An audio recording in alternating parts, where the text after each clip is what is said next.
এই ভিডিওতে আমরা আয় ব্যয় এবং সঞ্চয় সংক্রান্ত একটি সমস্যার সমাধান মিশ্রণের কনসেপ্ট ব্যবহার করে করব। এখানে বলা হয় যে এক ব্যক্তির খরচ এবং সঞ্চয়ের অনুপাত 3:1।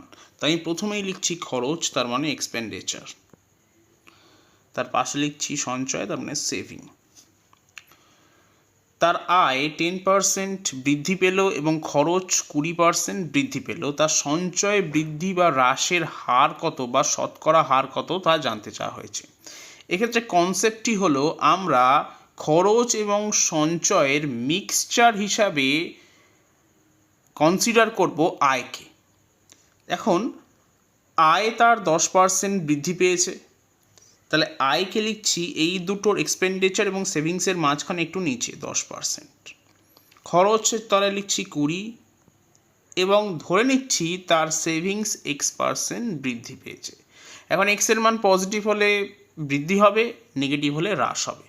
প্রথমেই আমরা এই 20 থেকে 10 বিয়োগ করে লিখব এক্সের তলায় যা কিনা 10, এবং 10 থেকে এক্স বিয়োগ করে লিখব ই এর তলায়, অর্থাৎ ব্যয়ের তলায় বা খরচের তলায়।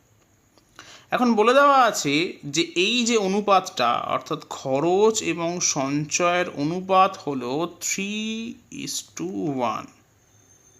তার মানে 1 ভাগ যদি 10 হয় তাহলে 3 ভাগ হচ্ছে 10 বিয়োগ এক্স। তাহলে এখান থেকে আমি লিখতেই পারি যে 10-x/10 সমান 3/1। তাহলে পরের লাইনে আমি কি লিখতে পারি যে 10 - x সমান 30, তার মানে -x সমান 20, তার মানে x এর মান হবে -20।